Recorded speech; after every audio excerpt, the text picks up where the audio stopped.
Climate Wisdom from COP30 Belém. Welcome to our Climate Wisdom live stream from COP30 Climate Change Conference in Belém, Brazil. We bring together delegates from the area of faith, science, civil society, and policy making to care, to share, and to inspire. My name is Sonja Ohlsson from the Brahma Kumaris Environment Initiative, and I will be moderating this session tonight. The theme this evening is spiritual and indigenous voices for the earth.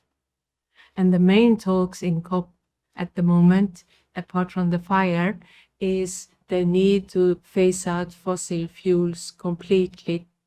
And today the Brazilian President Lula asked us to imagine a society without fossil fuels.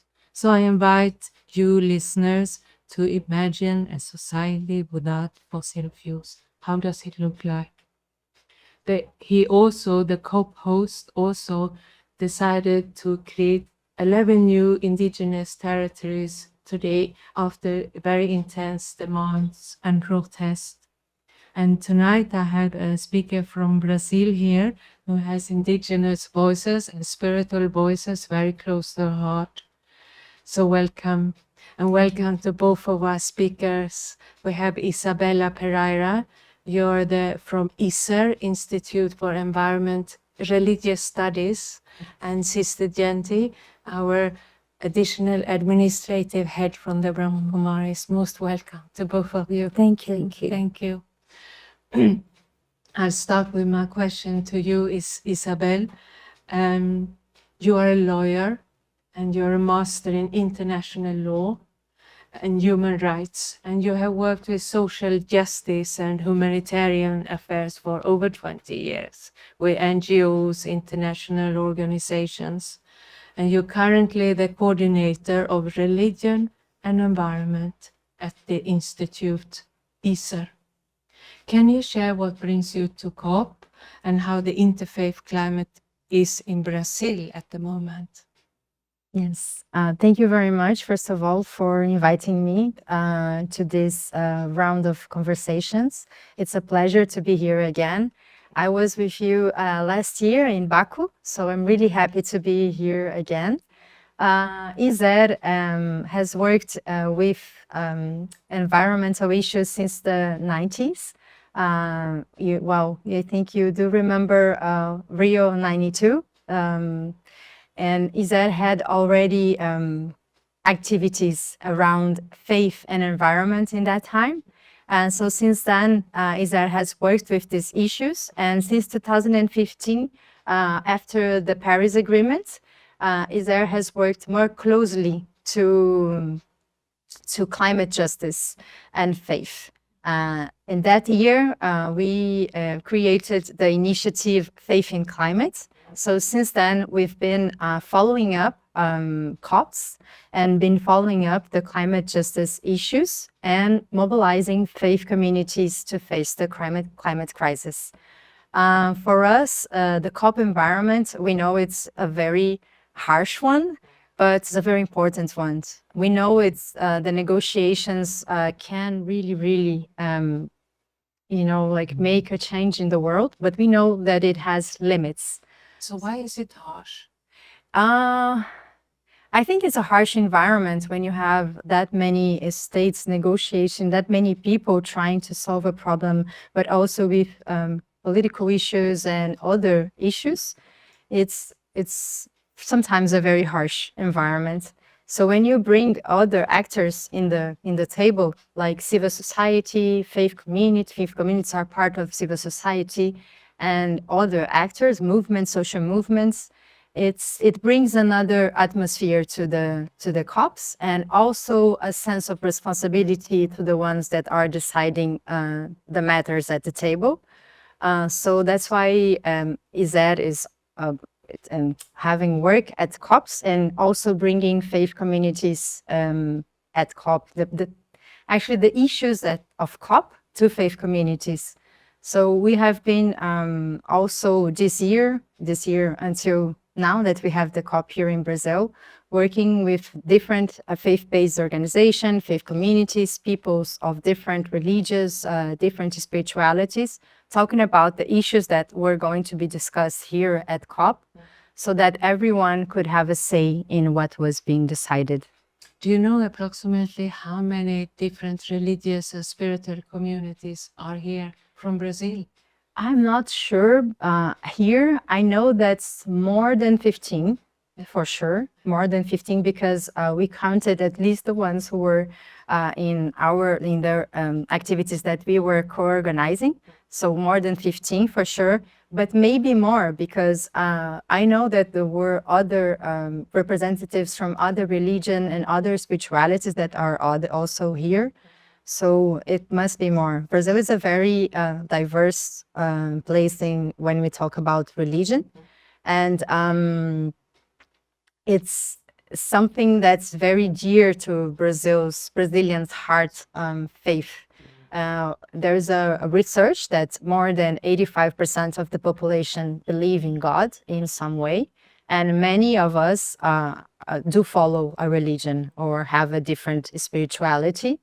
So it's something that's very important for Brazilians in all decisions that they take in social life. The religion is present there, the spirituality is present there. So why not bring in also this theme to the table? Very good. It's good you all came. Yes. Fantastic. Yes.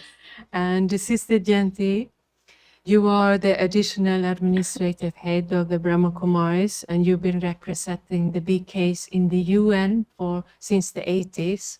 So it's over 40 years of work for peace, for women, and in the environment. We got engaged in 2009, and you have a lifetime of spiritual dedication and helping humanity, right? Serving. So you came here Sunday. So you've now been here 4 or 5 days. So what are your personal learnings and observations from this past week and that you'd like to share with us? It's been very lovely to see children and young people in there. Yeah. There was a specific stand where it was young people and children there, and they're having a lot of fun, but obviously they were learning a lot also. And there was a press conference that I attended, and in that they had children from across the world, from Turkey, from Thailand, from Middle East and China. So that was amazing. And the children were sharing what they had actually done. So nothing was theory, but it was all practical. What are the things that they had done before coming to COP? And they were very inspirational, and they were inspiring other young children their age. I can do it. You can do it too. So that was very lovely to see the involvement in a very practical way of all of this. And the second thing is that really, truly, the faith-based organizations are given a very good platform now.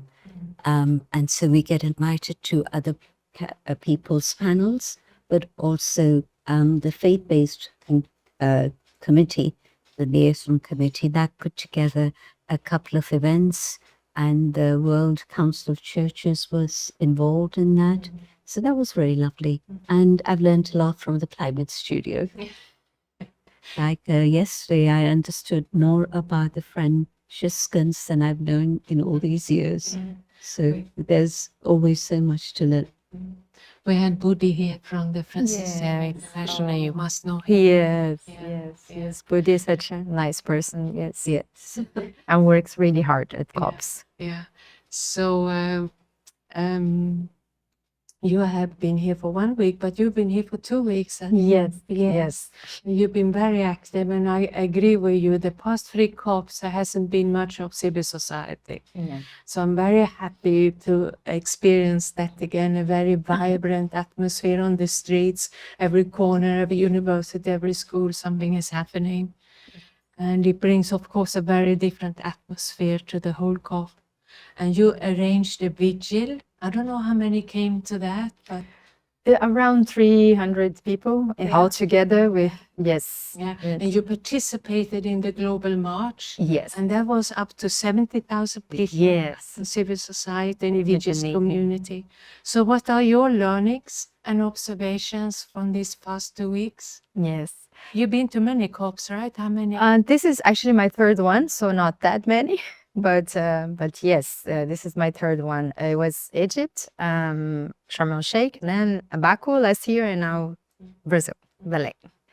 I think that's something that has been a path through until this COP was, and that also inspired us to doing all this work was something that was put by the presidency of COP30, which was the Global Ethical Stocktake. I'm sure that you have listened a lot about this the last few days or months.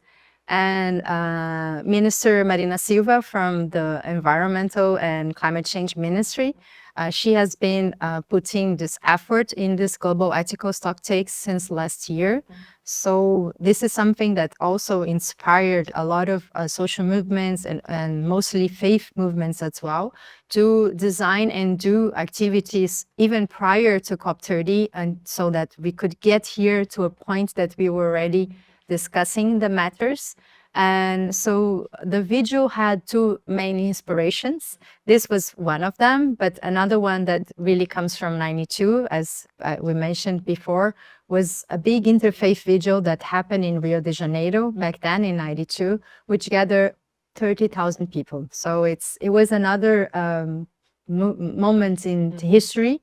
It lasted 12 hours. It was actually a vigil that it lasted 12 hours. You were not there, right, in Rio originally? No. Yes, but we had people from Brahma Kumaris there, yes. and ISER was one of the organizers together with the interfaith movement in Rio.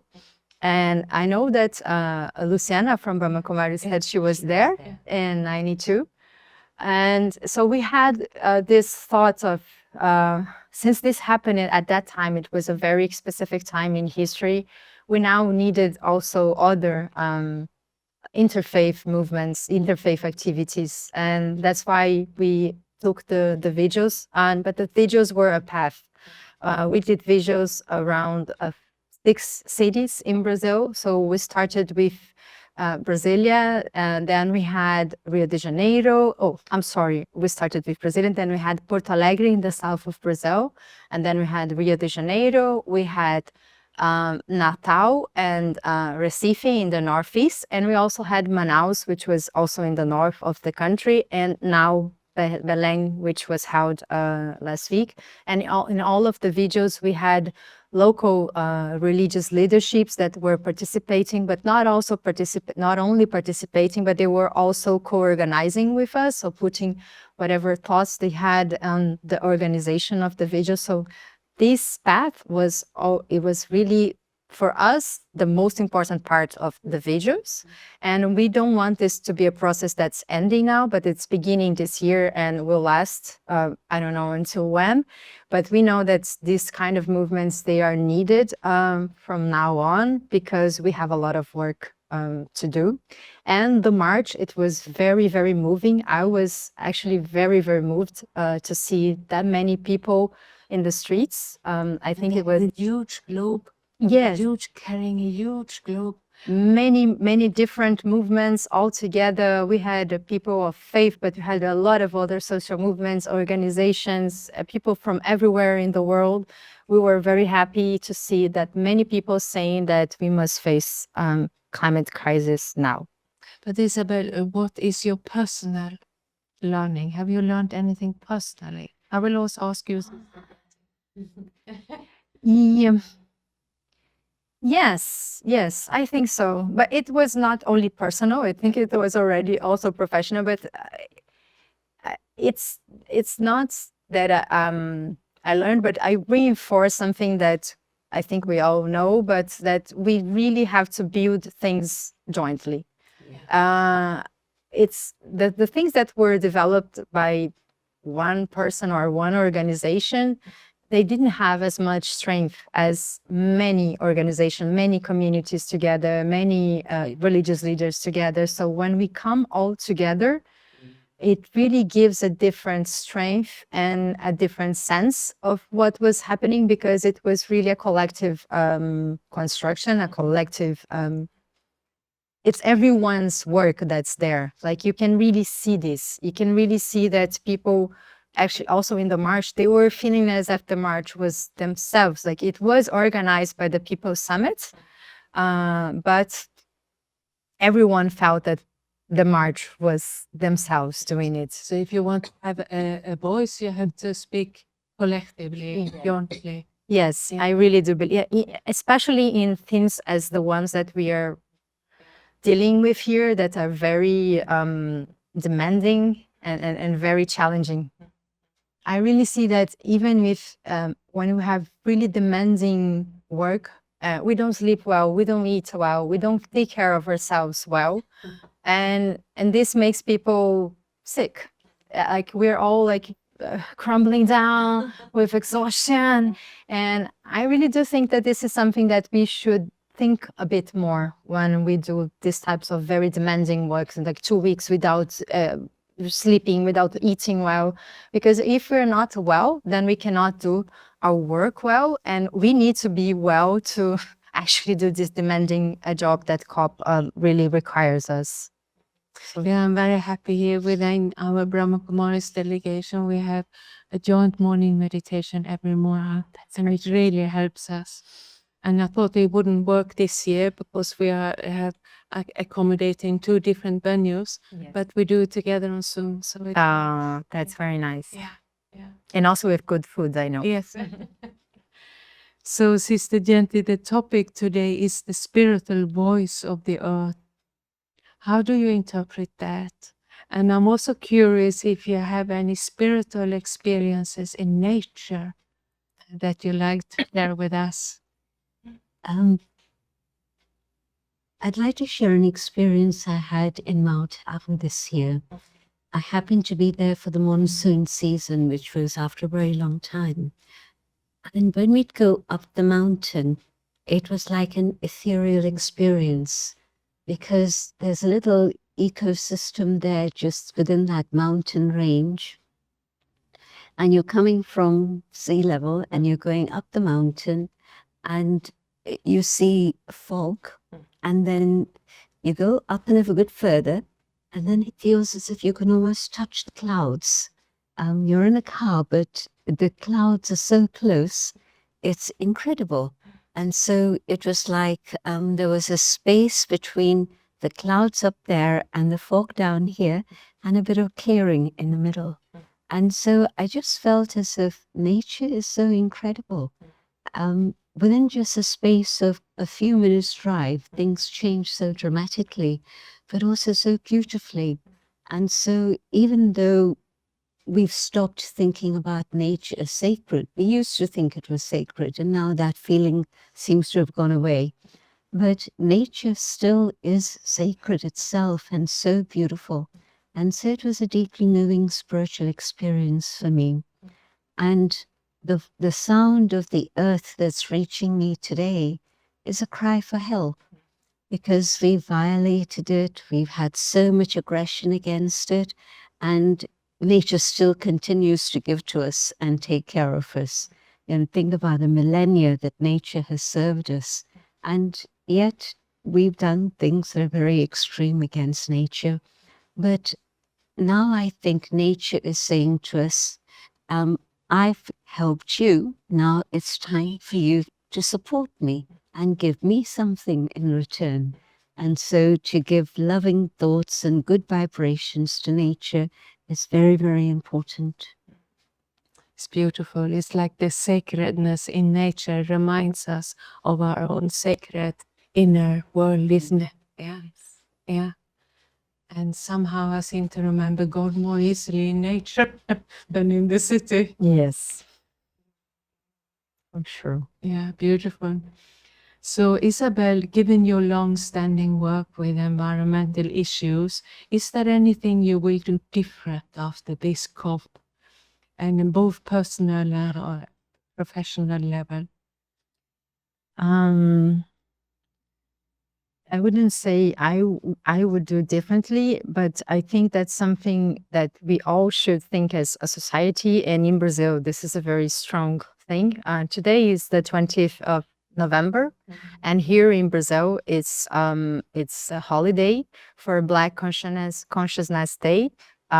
To mark the time when people were slaved from Africa to here. So it's for us very important to bring Black movements to the table so that they also have a voice. They do have a voice, but that they can be in the decisions, making the decisions.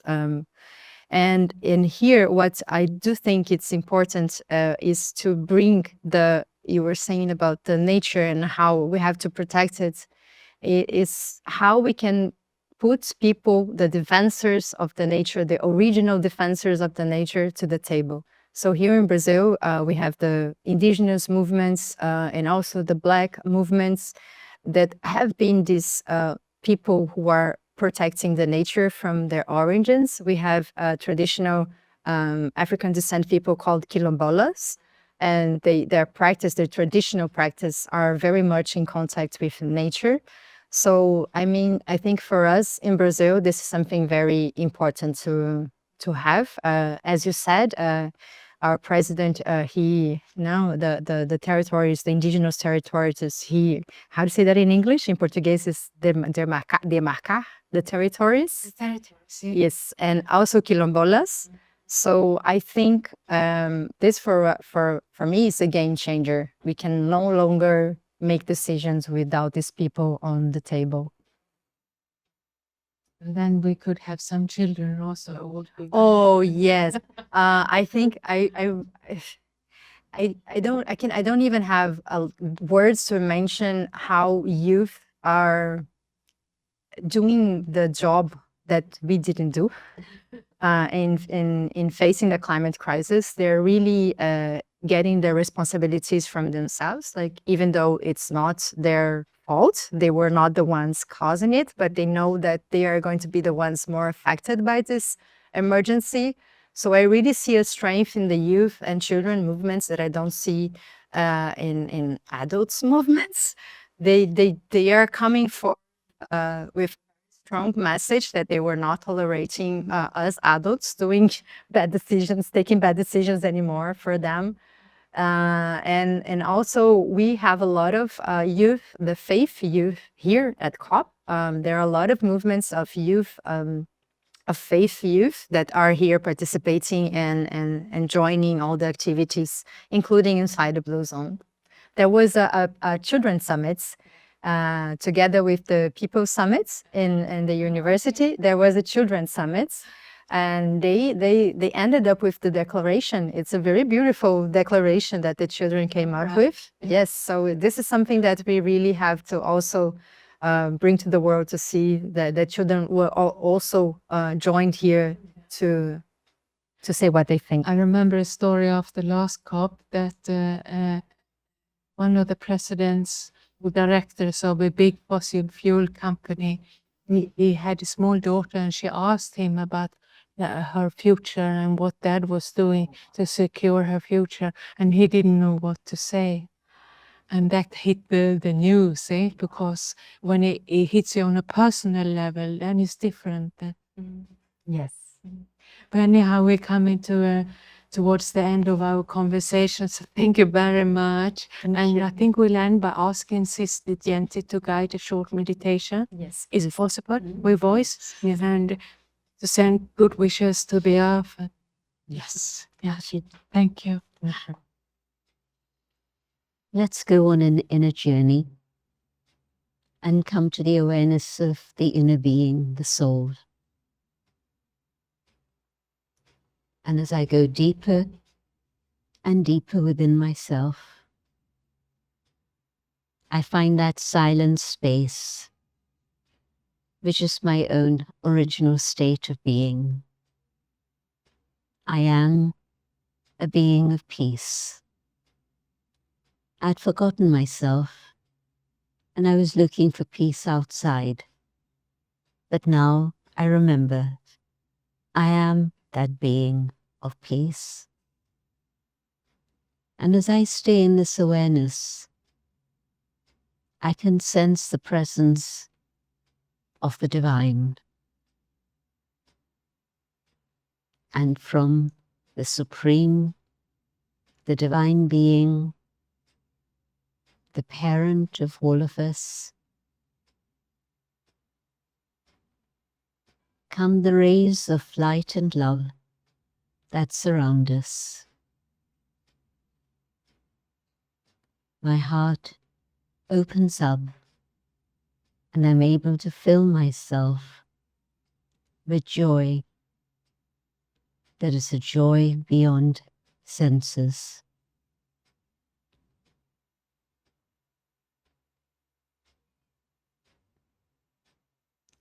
Keeping this vision of a world surrounded by God's light and love, harmony returns to the soul, to the family, the community,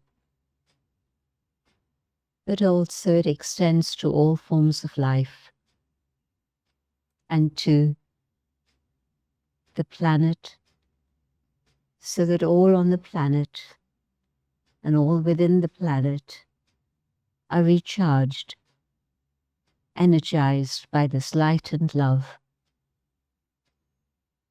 And the process of cleansing takes place so that we may have a new beginning. Om Shanti. Lovely, beautiful. I'm sure the peaceful vibration reached all the way through the camera to all the listeners online. So thank you to both of you for the conversation, for being the voices.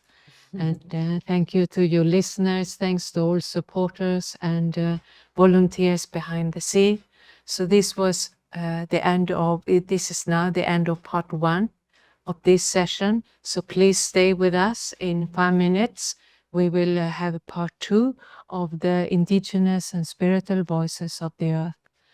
So otherwise, you find more information on our website, echo.brahmakumaris.org. And I say good evening and good night from Belém in Brazil. Okay, welcome to COP30 in Belém, Brazil. I'm Sonja from the Brahma Kumaris Environment Initiative, and we have now been here for 2 days. And we have a big group here together in the COP.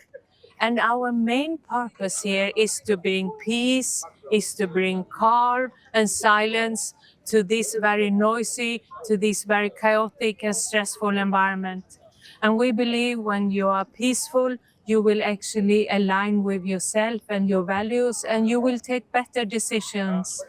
Here in the COP, we have a new project called Global Ethical Stocktake, launched by the Brazilian presidency, and is asking everyone to check in their personal, regional, national, ethical. What are my ethics? What's my consciousness telling me to do? And my inner ethics and principle will guide me to take the right decision.